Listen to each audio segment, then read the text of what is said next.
Hello guys, welcome back to my channel. இன்றைக்கி வந்து சப்பாத்திக்கு என்னோடய ஸ்டைலில் நான் எப்படி பன்னீர் சைட் டிஷ் செய்கிறேன்றதை பாருங்கள். அதுக்கு வந்து ஃபஸ்ட்டு ஸ்டார்டிங்கில் வந்து பன்னீரை மேரினேட் பண்ணி வச்சுக்கணும். அதுக்கு வந்து நம்ம வீட்டு மிளகாத்தூள், எண்ணெய், உப்பு, தயிர், வேணும்னா சாட் மசாலா அண்ட் இஞ்சி பூண்டு பேஸ்ட் போட்டு நல்லா கிளறிட்டு அதுக்கப்புறம் பன்னீரை போட்டு ஒரு 5 to 10 மினிட்ஸ் வந்து ஊற வச்சுருங்க. ஊற வச்சுட்டு அப்படியே தவாவில் கொஞ்சமாக எண்ணெய் ஊற்றி லைட்டாக வந்து ஃப்ரை பண்ணி, ரொம்ப டீப் ஃப்ரைலாம் பண்ண தேவையில்ல, சும்மா கொஞ்சம் மட்டும் ஃப்ரை பண்ணி எடுத்து வச்சுக்கலாம். ஸோ இந்த மாதிரி பண்ணும்போது இன்னும் கொஞ்சம் டேஸ்ட்டாக இருக்கும். ஏன்னா நம்ம வந்து மற்றது எல்லாமே அரைச்சி தான் செய்ய போகிறோம். ஸோ இது வந்து இந்த ஃப்ளேவர் டேஸ்ட் வந்து கொஞ்சம் தனியாக வந்து தெரியும். ஸோ நெக்ஸ்ட் நம்ம வந்து அதே கடாயில் பட்டர் ஆட் பண்ணிக்கிட்டு சோம்பு, கிராம்பு, பட்டை, பிரிஞ்சி இலை, அதுக்கப்புறம் அன்னாச்சி பூ அண்ட் கொஞ்சம் முந்திரி போட்டு கொஞ்சம் வதக்கிட்டு அது கூடவே வந்து ஸ்லைஸ் பண்ணி வச்சுருக்கேன் வெங்காயம், 2 வெங்காயம் ஆட் பண்ணியிருக்கேன் இன்றைக்கி, பெரிய வெங்காயம்.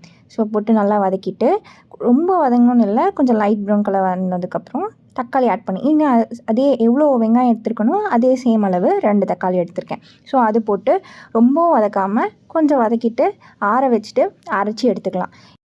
இதில் நான் வந்து வரமிளகா ஆட் பண்ணலை, நான் பச்சை மிளகாவும் வீட்டு மிளகாத்தூள் தான் சேர்க்க போகிறேன்.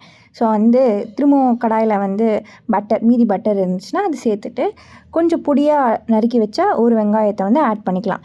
ஆட் பண்ணிக்கிட்டு நல்லா வதக்கிக்கோங்க. கொஞ்சம் லைட் ப்ரௌன் கலர் வந்ததுக்கப்புறம் பச்சை மிளகா 2 ஆட் பண்ணதுக்கப்புறம் இதுக்கு மெயின் ஃப்ளேவரே இந்த வந்து கேப்சிகம் தான். எனக்கு மெயினாக வந்து கேப்சிகம் ரொம்ப பிடிக்குன்றதுனால, இதோட ஃப்ளேவர் அதிகமாக இருக்கணுன்றதுனால நான் கொஞ்சம் ஒரு பெரிய கேப்சிகம்மாவே கட் பண்ணி போட்டு வச்சுருக்கேன். கேப்சிகம் நல்லா வதங்கினதுக்கப்புறம் நம்ம அரைச்சி எடுத்து வச்சுருக்கேன் அந்த விழுதையும் வந்து ஆட் பண்ணிக்கலாம். ஆட் பண்ணிக்கிட்டு கொஞ்சம் தண்ணி ஊற்றிட்டு கிளறி விட்டுக்கலாம். அதுக்கப்புறம் நான் அரைக்கும் போது பிரிஞ்சலையே சேர்த்து அரைச்சிருக்க மாட்டேன். ஸோ அதை வந்து தனியாக எடுத்து வச்சுட்டு நம்ம இங்கே வதக்கிறப்போ இப்போ போட்டு நான் வந்து கிளறி விட்டுக்கிறேன். கிளறிட்டு நம்ம தனி மிளகாத்தூள், வீட்டு மிளகாத்தூள் ஆட் பண்ணி உப்பு கொஞ்சம் ஆட் பண்ணி கொஞ்சம் கிளறி விட்டுக்கலாம். கிளறிட்டு நீங்கள் வந்து வறுத்து எடுத்து வச்சுருக்க பன்னீரையும் ஆட் பண்ணிவிட்டு கொஞ்சம் கொதி வரணும். அந்த பச்சை ஸ்மெல்லாம் நம்ம இப்போ ஆட் பண்ணியிருக்க வெங்காயம், தக்காளி, அப்புறம் விழுது கொஞ்சம் பச்சை ஸ்மெல் போகிற வரைக்கும் கொதிக்க விட்டுட்டு அதுக்கப்புறம் கிளறிட்டு கசூரி மெத்தியை நீங்கள் ஆட் பண்ணிக்கலாம். இது வந்து ஆப்ஷனல் தான். கசூரி மெத்தி ஆட் பண்ணிவிட்டு ஃப்ரெஷ் க்ரீம் ஆட் பண்ணிக்கிறேன். இதுதான் கொஞ்சம் டேஸ்ட் வந்து என்ஹான்ஸ் பண்ணி கொடுக்கும். என்னோடய ஸ்டைல் பன்னீர் சைட் டிஷ் ரெடி. நெக்ஸ்ட் வீடியோவில் பார்க்கலாம். பாய்.